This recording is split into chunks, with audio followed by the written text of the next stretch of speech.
First of all, I'd like to say good morning to you, Miss Beaula Moore. Good morning. And Mr. Wayne Davis. I'd like to thank Mr. Tyrone for his efforts this morning, volunteering to come do this recording, which is very important about the history in Guilford. Okay. And Miss Beaula, you are such a special person to me. You already know that.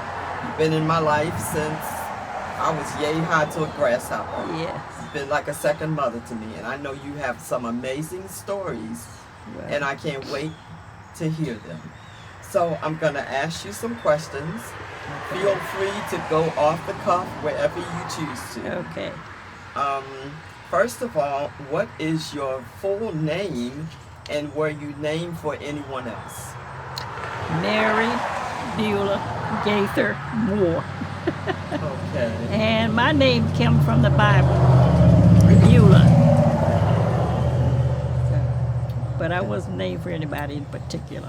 Oh, from the Bible you said your Uh-huh, name came uh-huh, from. uh-huh. Okay. Yeah. What chapter of the Bible was that? I think it's in the book of Isaiah. Really? Okay, that's very interesting. So, can you tell me where you were born and where you grew up, Miss Beaula? Well, I was born in Glen Burnie, Maryland, and I was raised in Queenstown. I went to school in Queenstown from the 1st to the 7th grade on Queenstown Road. Then I went to Bates High School, finished my high school education there. But I was born in Queenstown in 1924. Wow, amazing. That's such a blessing. Yes, it is. I'm telling you, it's Yes, such yes, such it a is. pleasure Yes. and honor to be in your presence. Thank It you. really Thank is. you. So the next question is, when and how did your family come to Guilford?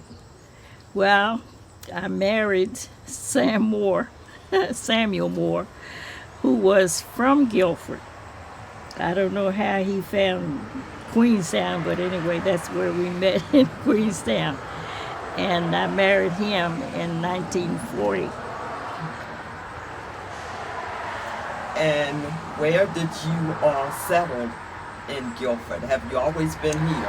No, there was a teacher that used to be at the elementary school, Miss Lorraine Arthur, and her husband had some property down near Asbury Church, and we lived there for about 2 years. And then we moved here to Guilford Road, I think around about 1943. And then we built this house and we moved in here in 1948. Oh, wow. My goodness. See, was So- in 1948. Let's see. Let me make sure that. I think I might be wrong on that because, see, Philip is 72. So I think it was 748. My husband built this house. Okay. And Wayne, at any time, if you'd like to jump in and ask questions, please feel free to. Yeah. How did your family make a living in Guilford, Miss Beaula? Well, when we first got married, my husband worked at the Pentagon. And somehow he started being interested in the concrete building over there, how they were making it all. So he started his own business, and he had a little old truck and a portable cement mixer that he pulled on the back of the truck. And he started his own business. And I think he started it in like 1944 or something like that. And over the course of I think we retired from it in maybe about 1978. But at one time we had as many as 20 employees. It was known as Sam Moore and Sons. Okay. Yeah. So, can you tell me what your neighbors were like in Guilford? Oh, this was the best neighborhood you could live in. Yes, it was. Yes, I tell you. we lived in between. My husband was one of three brothers, and our house was in between the three. Mhm. And it was just, I don't know, it was just having family all around you like that. And across the street here, we have my neighbor's grandson, now Lionel Butler. And of course, all of this was, we used to live about 3 houses over there while we were building this house.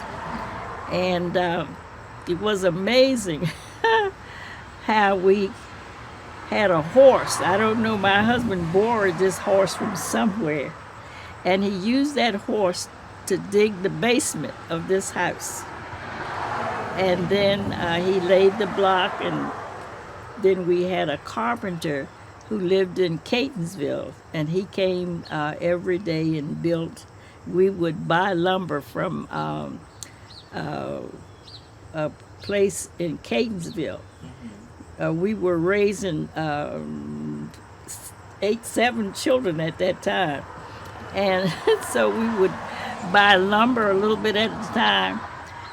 And as we bought the lumber, then Mr. Yancey would build the house. And this was how we finally moved in here in 1948. Wow. 40, I keep saying 48. I have to say Philip was born in 1948. Okay. Because he's 72. Yeah. Wow. That visual of the story that you just said is just amazing. It is. With Yeah. the horse and all that, that's just amazing. How people, did what they could with what they had. Yeah. You know what I mean? Yeah. And we're happy. Yes, we were extremely happy. Yes.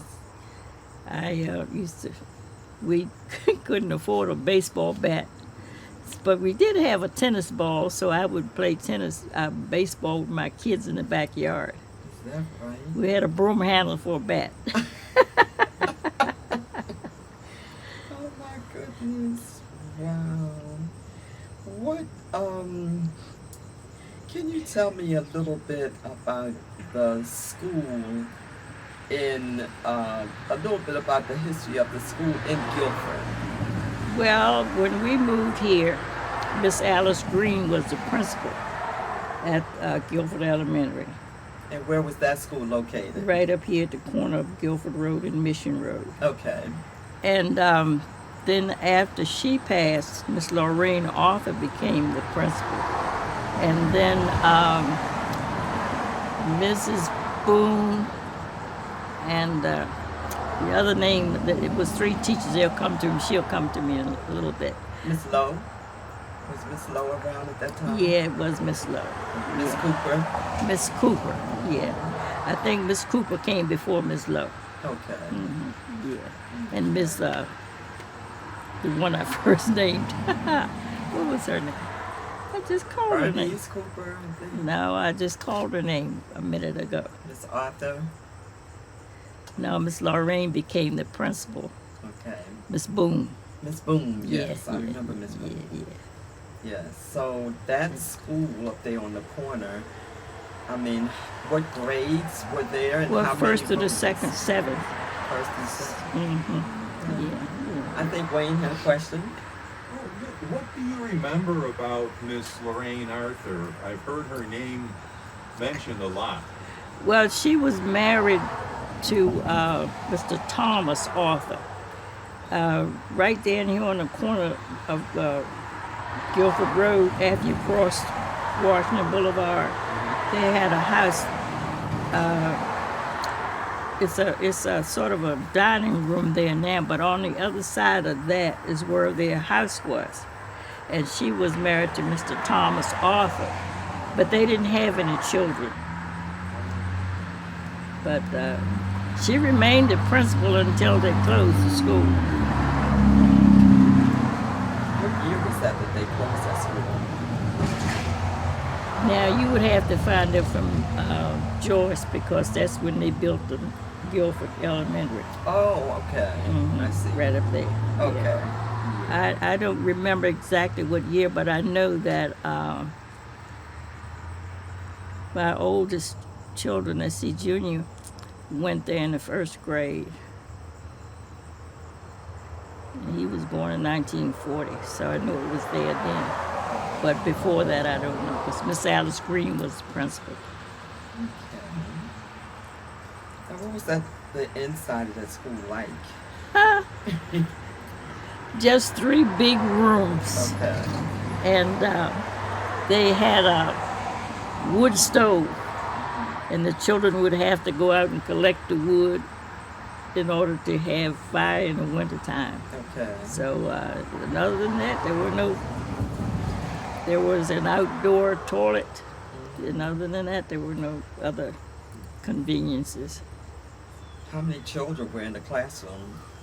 I would think there were like about 20 in each class. Okay. Most of them came from the Guilford area? Yeah, right in the area within walking distance because it didn't have bus service. Right. Yeah. So it was still dirt roads. Yes. Okay. What community activities did you participate in Guilford? Oh my gosh! I guess the slew first of thing, I guess the first thing was the PTA and the Girl Scouts, and let's see, what else did I do? Girl Scouts, the brownies, and you were my brownie, and then I don't know. I would do things like this. In fact, I had these lights put here on Guilford Road. That was one of my projects. And other than that, I don't know. It didn't involve the school. It wasn't anything I would do. Oh, okay. Not until my children grew up. Oh, okay. After Tubman came, then I became involved in Harriet Tubman. I was some sort of counselor for the young girls about how they dressed, how they walked and talked and things like that. So that was my role for Tubman. And it was a very important role. Yeah, I hope it very was. important role. And then, Yeah. Okay. What stores were available in the Guilford area? Not many. Not many. Of course, Miss Dorr, that was mostly, canned and stuff like that. It wasn't a food store. Right. But the main store was Savage over here. Storch was the owner of the store over there. And it was a grocery store. And black people couldn't go over there after dark. The children couldn't go past there because they would be stoned and things like that. It was very segregated. But other than that, that was our store. That was the store where you got your groceries? Yeah. Okay. And also, I think Miss Eileen Moore, did she have some kind of store? She had a store too, but it was just like a general store? Well, it wasn't even a general store. It was Okay. sodas and things and cupcakes and things like that. Right. Wasn't anything you could get hardly at that. Yeah, like indoor stores. Just, Yeah, it was basic things. Yeah. No Was there a candy. store that was owned by the Colemans near Mission Road? The Colemans?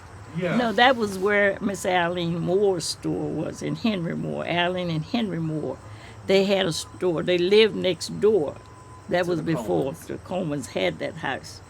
They built that house there, and then they had this little store there.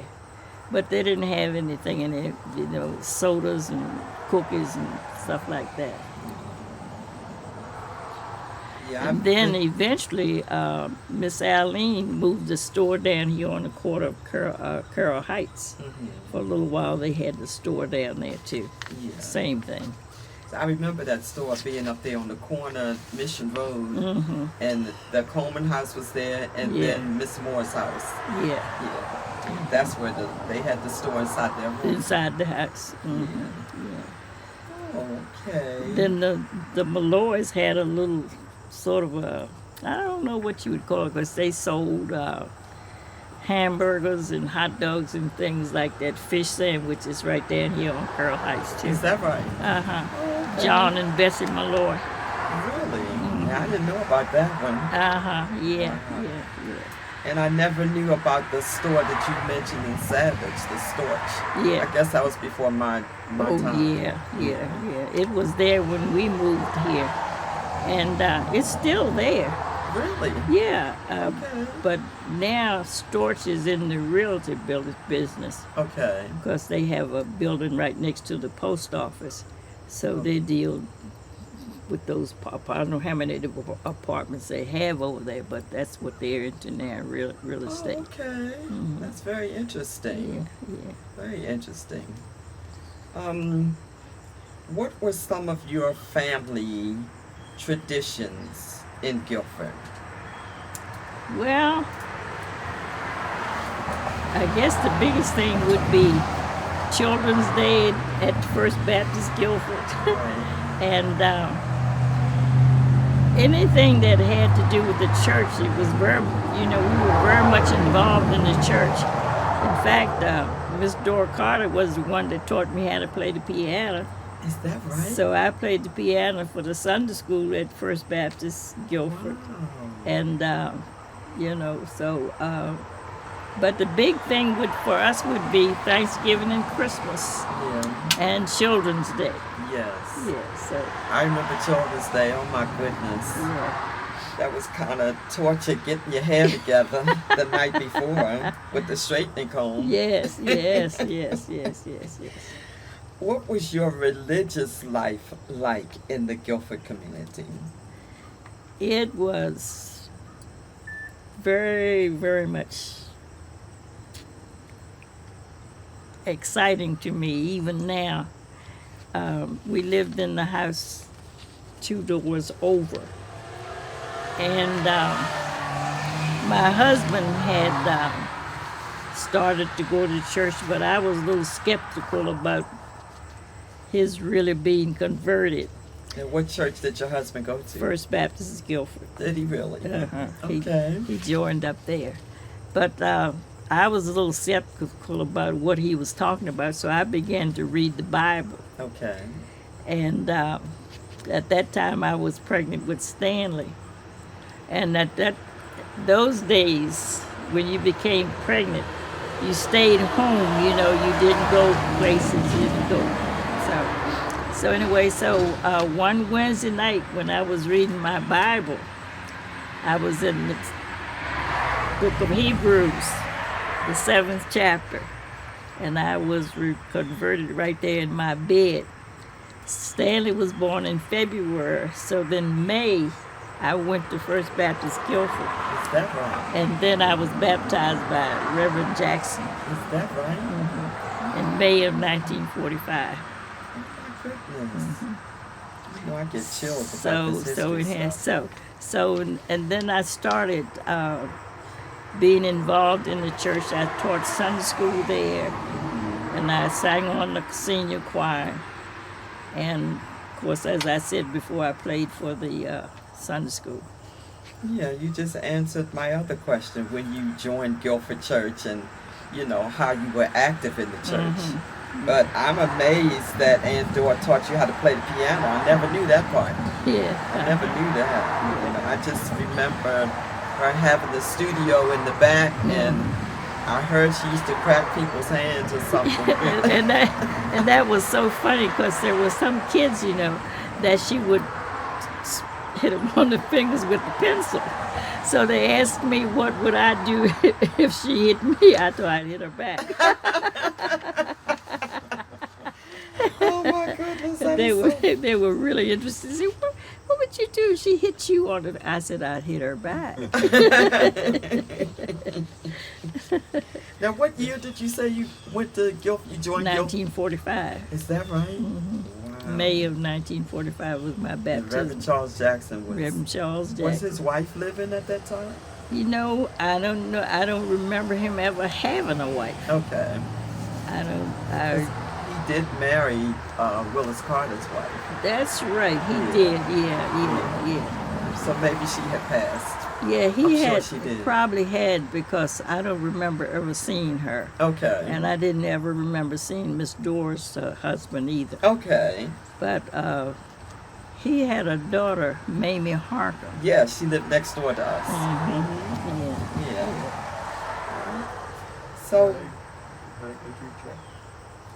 I wanted to back up just a little bit about the elementary school. And did you know that they didn't have any electricity or water? No, now that I don't remember. I don't remember. Because a lot of the kids would come home for lunch. So I don't know.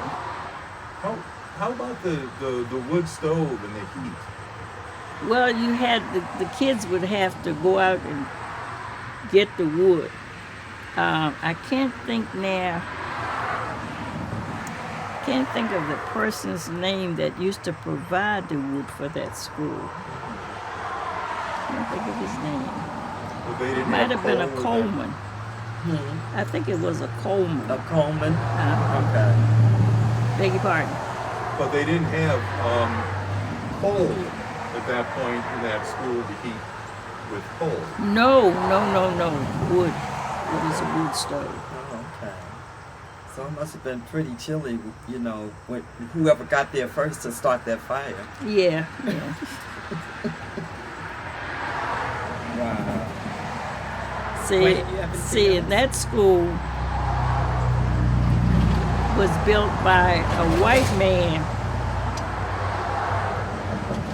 I have the history of that built of the guy that built that school. Oh, you do? Yes, Yeah. because what he did, the one that I went to in Glen Burnie, is just like it. Wow. He built, I don't know how many of it was.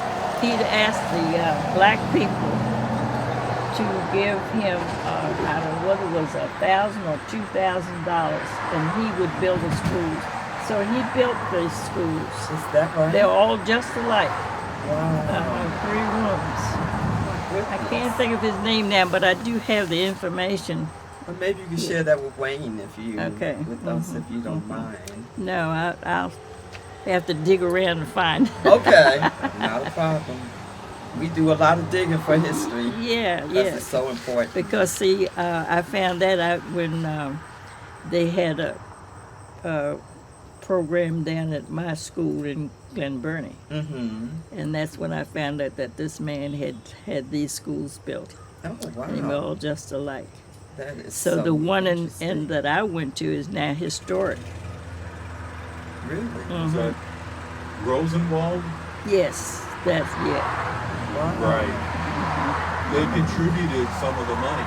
yeah.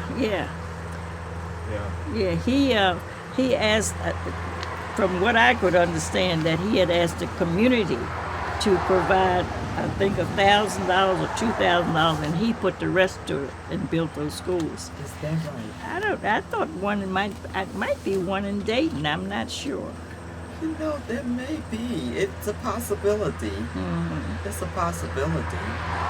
You know, because there's so much history in this county. You know, so it's a possibility. But his name was Rosenwald. A lot of old buildings around. Yeah. That'd be interesting to find out. Yeah. Let's see. What experiences stand out most in your mind about the Guilford community and Guilford Church? Well, the greatest thing that stands out in my mind was when, Guilford Church was just an unusual place for me because, see, I was born Catholic. Okay. And so it was a big difference. The Baptist. For the Baptist church. And an all-black church. Because, see, I was born in Glen Burnie. So there was a white Catholic church. The back of it had 2 seats on each side of the church for black people. And my mother and I would walk to this church, which was about 2.5 miles. And if we got there and those 4 seats were taken, we stood. Yes. And so it was a big difference that when I came to Guilford, they were all black and I could sit anywhere I wanted to sit, you know. So, and the people in Guilford were just so friendly. You know, it was a big difference to me to come here and, you know, just be so readily accepted Yes. like that. And to be in a community just like my community where we live, because in my community, all Gators and Queens, Okay. and we were all just so close. And so I didn't really know anything about stores being segregated like up here. And then, of course, you know, they had this beer garden up here in Niceless. Right. I remember that. And the black men, they would drink around the back or somewhere, you know. You had a black side and a white side. Yeah. Yeah, just when you just told me that story about how you and your mom had to walk to church and, you know, if there were no seats, you know, you had to stand up. How did that make you feel? Well, at that time, you know, it was just acceptable. You didn't, you know, it was just something you just thought was natural. Yeah. And my mother used to ride the train to work. She did day's work. And now and then I would go with her. And the same thing was on the train. The two back seats were for blacks. So one day we got on the train and this white woman was sitting on the back seat and she had packages sitting beside her. And my mother said to me, "Put them on the floor." And the white lady was looking at me and I was looking at my mother and I was saying, well, I gotta go home with her. So I put the packages on the floor and then I sat. Oh. But it was something that you just didn't think was wrong. So you Right. just did it, you Yeah. know. Okay. Do you know any stories about the Guilford quarry, the railroad between Savage and Guilford? That I don't. Okay. Are you aware of any swimming holes in Guilford? I used to hear my husband talk about a swimming hole, but where it was, I don't know. Okay. I don't know.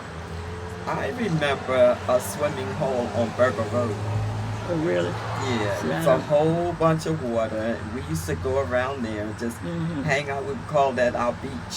Okay. But it was on Burger Road, and I think, Wayne, was that a part of a quarry back there on Burger Road? I think I believe had. it was. Yeah, I'm asking you, do you think that might have been part of a quarry on Burger Road? Because I remember a big body of water being back there, whole bunch of rocks, and we would just go back there and hang out and call it our beach. But it was on Burger Road. Yeah, it's quite possible. Yeah. But you know, I don't know if you've ever heard of this or not, but on Mission Road, where they're clearing for the high schools, there was a house back there, the Crones, Okay. and they had a slave girl, Mm-hmm. and her name was, I can't remember her name right now, but anyway, she was afraid to talk to anybody. And Sam and Robert Coleman saw her one day at the mailbox, and they tried to talk to her, but she was afraid to talk. Oh, wow. And when she died, I think they wanted to bury her in Guilford, but they wouldn't let her be buried. You said on Mission Road? And what You was know the what? name of the family? Crones. Crones. Oh, you familiar You with know- that, Wayne? You know where Teddy's house was? Yes. It was back in the woods, right back there. Is that right? They just tore that house down since they were trying to make room for these schools. Oh, is that right? The Crones family. You're not familiar with them? Oh, okay. How were holidays celebrated in your family? Ooh, my goodness. I don't know. Bunch of you. Yes. I always liked to cook. Uh-huh. So I would have my family from the Gaithers. They'd come up here. And we'd have Thanksgiving and Christmas it was. You know, we'd have the big dinners and somehow or other, I don't know how many years ago it's been, but we found a farm, maple farm up in Fulton. Mm-hmm. And I don't know how my husband got to be so picky about food because he came from a family of 11 children that lived. I think Miss Emma had 18, but 11 lived. Okay. So, but I guess once he got so, you know, had his own business and could buy anything he wanted to, he found this farm, Maple Farm up in Fulton. Yeah, I know exactly where it is. Okay, so every year for Christmas and Thanksgiving, we would have fresh turkey. Okay. Yeah, and I still do. Yeah, that farm has been there. Matter of fact, my husband and I were talking about that farm the other day. Uh-huh. He said, you know, it was there when he was a boy. Mm-hmm. You know, Yeah. so I think the Yeager family owns it. Yeah, uh-huh. Yeah. Yeah. Yes, so, yeah, in fact, I'm getting ready to order my turkey. So that's been going on for years. What types of jobs were available in the Guilford area during your years here? What types of jobs? Well, they were, my sister-in-law used to work at a children's center. It was a place for girls. I'm not too sure. I think it was in Bethesda. Mm-hmm. But it was for girls, and she used to work there. Mm-hmm. And then most of the people around here worked in Fort Meade. Okay. Okay. Because my husband worked there. He used to work there. And he'd bring home $90 every 2 weeks. Can you imagine taking care of a family like that and building a house at that time, too? Jeez. And finally, when we got the house built, our mortgage was $40 a month. What? Can you imagine that? No, I cannot. I wish it was like that now. Oh my goodness. Yeah. Mhm. Talk about survival. Yes, You yes, know? yes. Wow. Your husband, you mentioned he was working with concrete for a while. Mhm. What did he do the rest of his career? How long did he do that? And did he do something? Oh, he started that business in the 40s and retired in the 70s. At that time, as I said, he had about 20 employees. One of them was her brother, James. That's the one I keep asking about. And there were maybe about 6 or 7 guys from Baltimore City. And there were quite a few people from Dorsey that worked for him. We had about 20 employees. Mm-hmm. And gosh, we had a bobcat, and each one of the boys, 3 of the boys worked, so they each had their own trucks. And he had a truck. Then we had a dump truck. So if you look in the back of the yard, you see some of the junk is still down there. We had everything that you could imagine. In fact, he started one guy in business. Okay. Who's that? But his name was Daly, but he's dead now. Okay. Yeah. Now, when did your husband become a reverend, and who ordained him? He was called to the ministry, I think around about maybe about 1950 or something. Like, I have all the papers in there. I can get the correct dates for you later on. But he was going to First Baptist Guilford. Okay. under Reverend Wright. So that'll give you some idea. Not Wright, Webb. Oh, Reverend Webb. Uh-huh, Okay. uh-huh. And that's when he was called to the ministry under his administration. Oh. And he had a little problem with Reverend Webb because Reverend Webb was a little jealous. Oh, wow. Yeah. And so in I think it might have been 61 or something like that, my husband was called to pastor the First Baptist, Unity Baptist Church in Elkridge. Mm-hmm. But Reverend Webb didn't want to ordain him because he was, kind of jealous. So then the deacon board of that church said, if you don't ordain him, then we will. Okay. So then Reverend Webb ordained him, and he became the pastor of Guilford. And he pastored at Guilford for over 40 years. I mean, at Unity. Okay. For over 40 years. Oh, okay. And of course, his son is there now. Yes. Are there any stories you'd like to share about Guilford life that were, just stood out the most about Guilford? And what do you miss the most about how Guilford used to be? I miss the neighborhood. Yes, me too, Because Miss Beaula. I don't know, it was just so much fun just to walk from house to house. Yes. And, since Blackwell used to live down the street, and I'd go to the mailbox and be waving, yelling to her. And it's just, the Fleuries that lived up there, and Margie Thomas, everybody was in walking distance, and it was just so nice. Like one family. One family. Mm-hmm. And when we came here,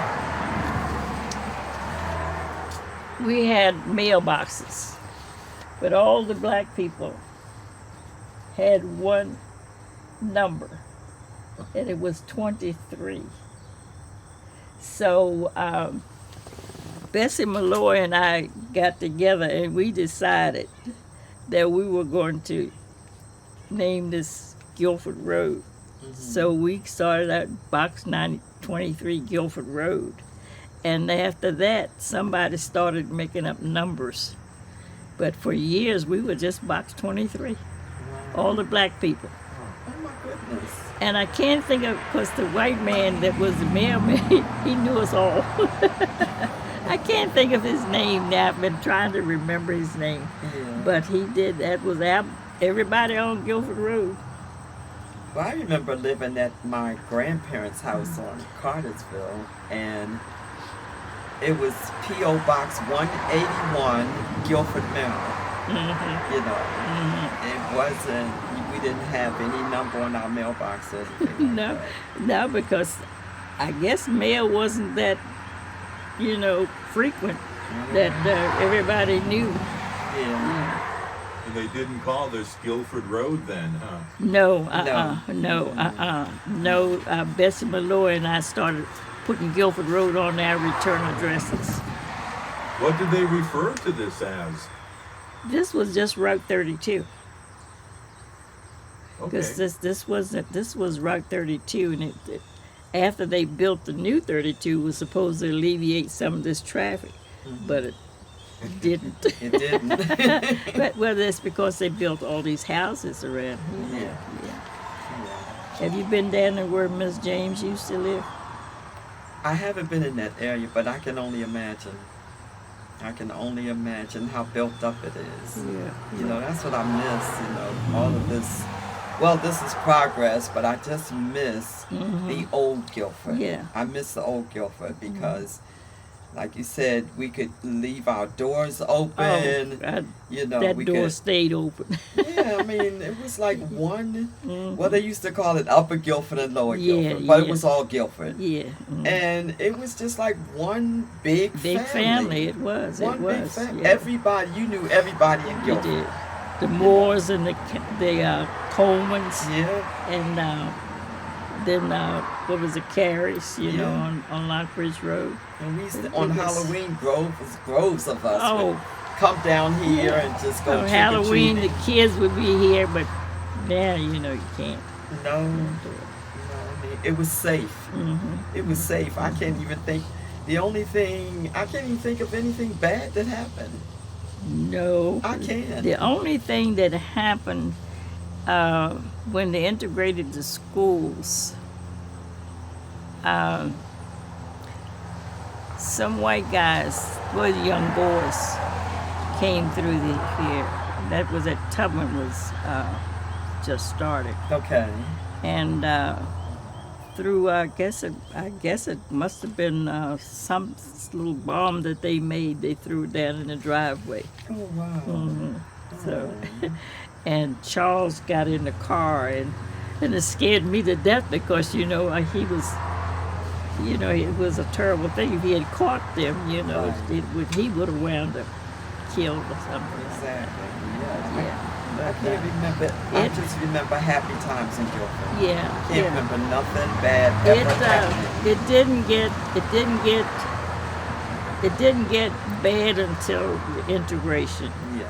and it was mostly in the schools. Mm-hmm. It wasn't too much in the communities. Yeah. It the was like, schools. yeah, but the schools were very bad because I knew Valerie and Cynthia, and they never told me how they would ride the buses and they would be called niggers Yeah. and things like that. And, it was really rough for them in the schools. Well, I remember when they integrated schools, and I lived on Cartersville, and my cousin Wayne lived on Carter's Lane. That's such a short ride, Yeah. but from that ride, from my house to his, I was traumatized. Yes. I was like, please hurry up and get on this bus. I'm telling you, it was. But we survived it. We did. We survived it, Mhm. and Yeah. it's It was history, yeah. and life goes on. Mm-hmm. Yeah.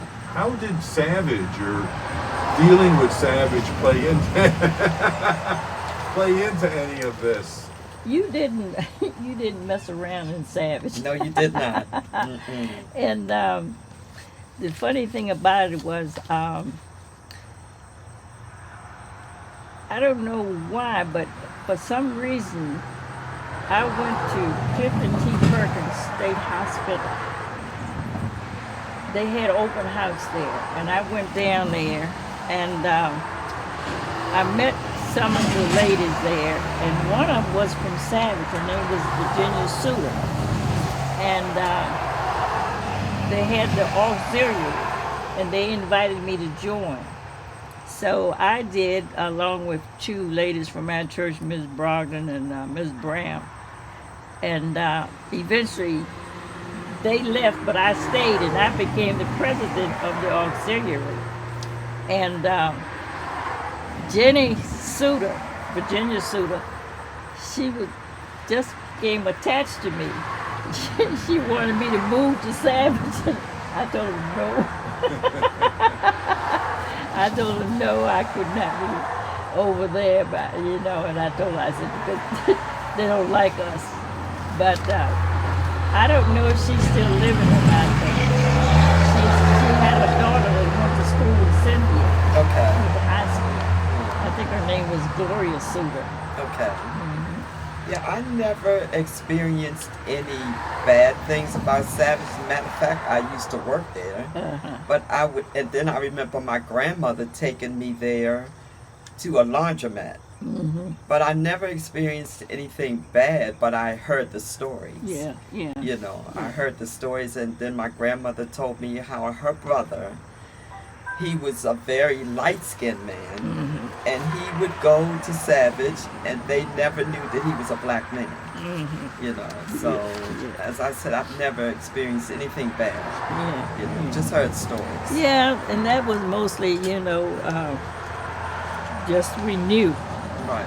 that you didn't go to That you Savage. didn't go there. It was okay to go shopping during the day. Yes, you could go to the Storches. The store was the grocery store. You could go there, but you didn't. Not at night. At night.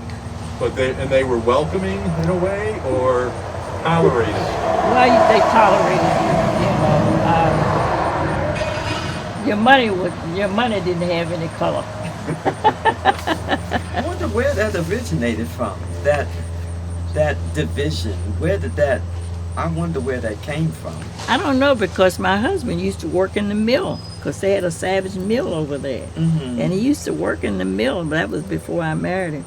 He used to work over there, and I don't even know what the mill was about, but because some of the buildings are still there, but we just didn't hang around there. Yeah, because I remember when they opened up the restaurant over there, Ram's Head, and my cousin Victor Carter and Betty Carter and myself, we ate there. They were just amazed that we could be eating at a restaurant in Savage. Well, yeah. And I was like, okay, it's no big deal. That was after they rebuilt it and built that shopping center in there. Right. Yeah, because before then, you didn't. Yeah, they just couldn't believe it. They were just like amazed that we were sitting in a restaurant in Savage eating. I was like, okay, no big deal to me. I didn't experience it, but they did. Yes. And for Miss Dora's store, that was welcoming to anybody? Yes, as long as you didn't come in there with shorts on. You had to be dressed properly. Anybody could come in that store. Yeah, anybody. Yeah. But you could not come in there with shorts on. I'm going to tell you, she didn't care whether you was black or white. Yeah. She opened that door, she would look you from head to toe. That's right. And if you weren't dressed properly, you could not come in. Couldn't come in she there. would say, you can't come in. It didn't matter, boy, girl, whatever. And she wasn't no bigger than a minute. No, she wasn't. She might have been 4 feet, I don't know. Maybe. But she was very particular about the way you dress. Wear that little cap on her head. Yes, all the time. All the time. I mean, I've seen so many people turned away, that couldn't come in. Right. And they should have known the rule. Yeah. But they tried her anyway. Yeah. So, Wayne, do you have anything else that you'd like to add? Or this has been a wonderful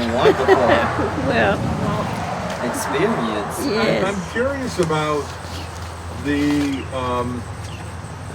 about your feelings at the time of Route 32 and Interstate 95 coming in here, and whether any of this was going to become part of Columbia. Well, they tried to make this a part of Columbia, but Victor's wife, is this his second wife? No. Okay, I can't think of Bernadette or Berna. I can't think of her name now, but she was a Carter. Okay. And she and I... Bertina? That's my aunt. Bertina and I got 300 signatures to keep this part from becoming Columbia. Really? Wow.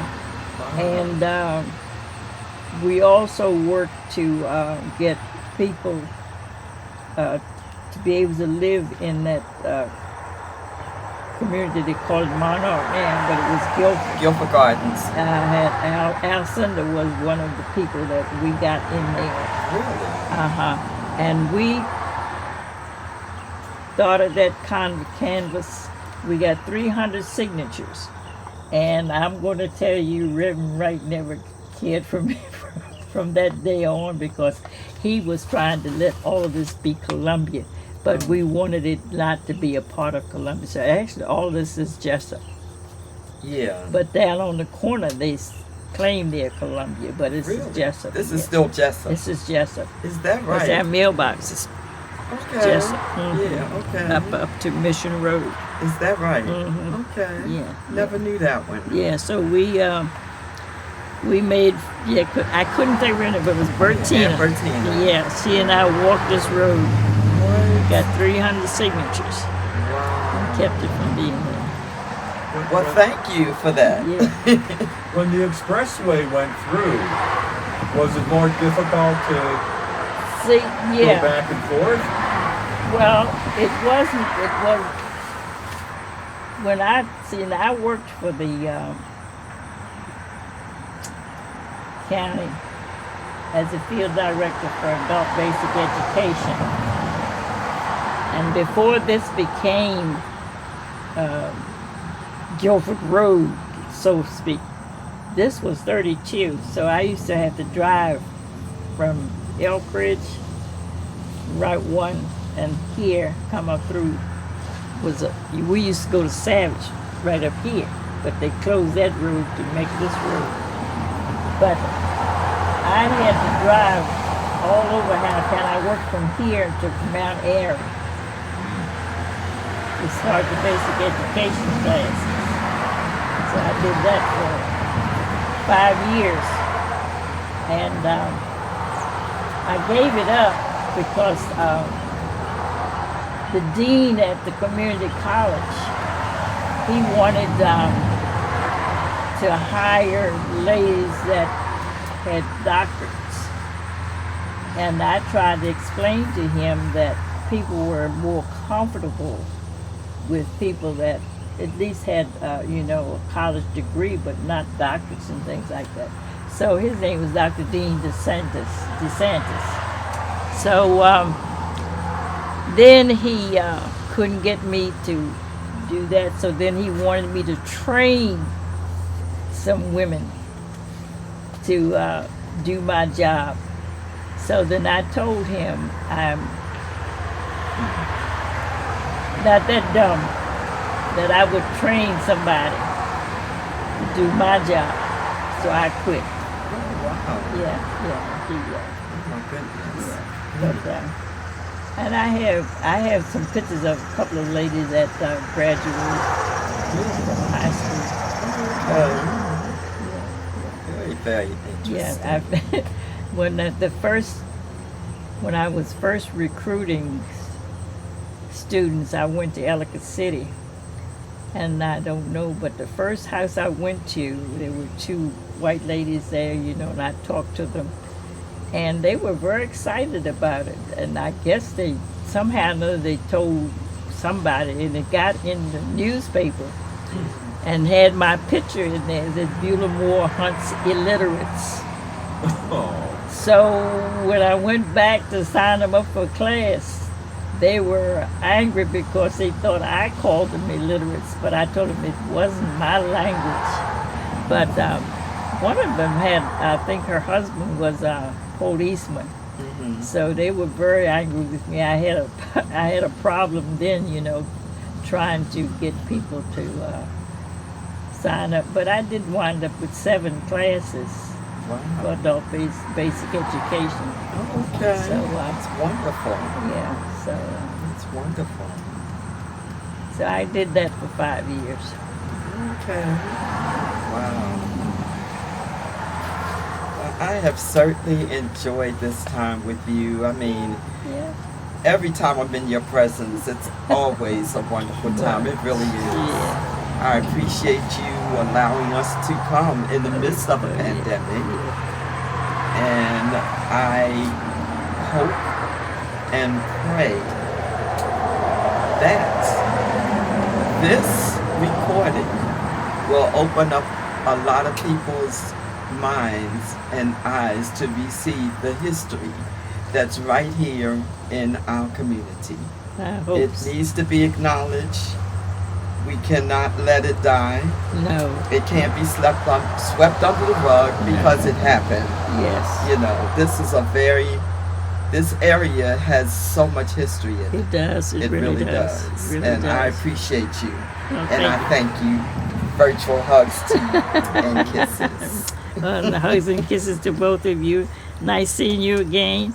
And Same thank here. you. Thank you. I so hope much. I've been some help to you and whatever. You've been a lot of help. And this article that you shared with me, I could do cartwheels. Well, Because this is Well, you know, this is well, you can see how long I've had it. yes, 1972. And And you I know, see my grandmother's house in the background as yeah, well. yeah. You know, And I've so- always enjoyed, I don't know, because like I said, when we came here, things were so limited. And I used to have the bookmobile come. And so my kids could have the benefit of having the library. Yeah, And so the bookmobile came every 2 weeks. is that right? Uh-huh. And of course, you know, Valerie is now 69. Yes. And all of my children are still readers. Is that right? All of them.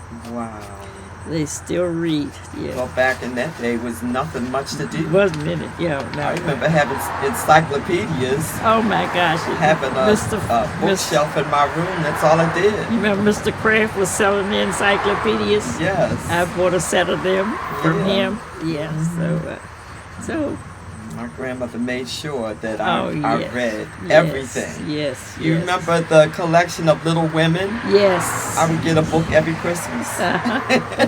It was a big deal. It was, and you know, and it's so strange to me because you have built those 4 houses over there, and they're just there. You know, years ago we would have been, you know, friends and whatever, but now they don't. You You know, don't even know them. no, and then of course all across up here, they stuck those houses so close together. Right. You know. Totally different world now. It is. It really But at is. least the people like you and I who've been here, Yes. we still communicate. Yes. You know, nothing has changed. Nothing. It's still the same. It's still Yeah, it's still it's- the same. good old Guilford. Good old Guilford. I think we're done here. Miss Beaula, this has been such a pleasure. Well, I wish I could hug you, because I'm a hugger. I know.